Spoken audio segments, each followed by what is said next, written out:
अस्सलाम वालेकुम एवरीवन। आज मैं आपके साथ शेयर करने जा रही हूँ मिल्क आइसक्रीम की बहुत इजी सी रेसिपी, जिसमें ना तो मैंने क्रीम ऐड करी है और ना ही किसी किस्म का कॉर्नफ्लोर, ना कस्टर्ड पाउडर, और फिर भी ये बहुत टेस्टी बनकर तैयार हुई है। तो मिल्क आइसक्रीम बनाना स्टार्ट करते हैं। मिल्क आइसक्रीम बनाने के लिए मैंने यहाँ पर लिया है लिक्विड मिल्क, तकरीबन 2 कप्स के बराबर है ये, और इसको ग्राइंडर जार में मैंने डाल लिया है। साथ ही इसमें मैं ऐड कर दूंगी शुगर। तो ये आधा कप मैं चीनी ले रही हूँ जो कि इसके अंदर डाल रही हूँ। आप अपने टेस्ट के अकॉर्डिंग कम या ज़्यादा कर सकते हैं।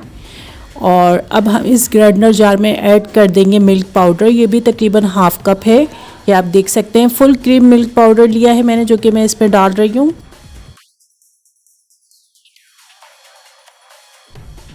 किसी भी कंपनी का आप फुल क्रीम मिल्क पाउडर इसमें ऐड कर सकते हैं। साथ ही एक अच्छी खुशबू और टेस्ट देने के लिए केवड़ा एसेंस या केवड़ा वाटर आप कह सकते हैं, हाफ टेबल स्पून के करीब है, जो कि मैंने ऐड करा है।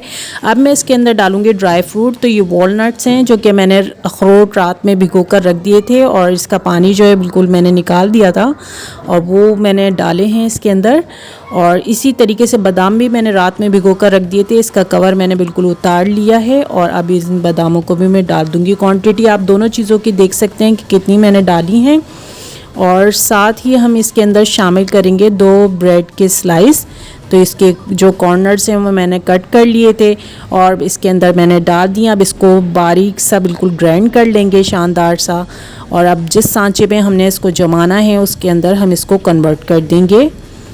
ये किसी भी बर्तन में या किसी इस तरह के बॉक्स में लेकर आप इसको कन्वर्ट कर देंगे। अब वो जो ड्राई फ्रूट्स थोड़े से मैंने बचाए थे उनको इस तरीके से मैंने कटिंग कर लिया है, वो इसमें मैं डाल दूंगी। और जितना भी मिक्सचर है फिर उसको भी इसी तरीके से इसमें डालते रहेंगे, और साथ साथ ड्राई फ्रूट भी डाल देंगे इसके अंदर।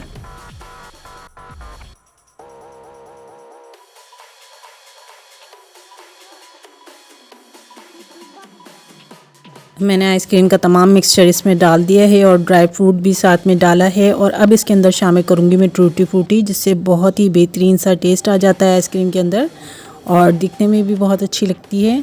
तो ये हम डाल देंगे। टूटी फ्रूटी और ड्राई फ्रूट की क्वांटिटी आप अपनी मर्ज़ी के मुताबिक कम या ज़्यादा रख सकते हैं। ये बहुत ही टेस्टी आइसक्रीम बनकर तैयार होती है। हालांकि ये विदाउट क्रीम है, लेकिन बहुत अच्छा टेस्ट था इसका। तो इसे ज़रूर बनाकर ट्राई कीजिएगा। अगर ये रेसिपी अच्छी लगी है तो लाइक एंड शेयर ज़रूर कीजिएगा, और मेरे चैनल को भी सब्सक्राइब कीजिएगा। अब हम आइसक्रीम को जो है सेट होने के लिए रख देंगे रेफ्रिजरेटर के अंदर। तो तकरीबन 12 घंटे में भी शानदार से सेट होकर निकल जाएगी, लेकिन मैंने 24 घंटे इसको जो है छोड़ दिया था रेफ्रिजरेटर के अंदर। और ये आप देख सकते हैं ये शानदार सी जो है जमकर बिल्कुल तैयार हो चुकी है। तो थोड़ी देर हम इसको इसी तरह छोड़ देंगे ताकि जो कॉर्नर्स हैं इसके वो लूज़ हो जाएं, और उसके बाद हम इसको प्लेट में निकाल लेंगे।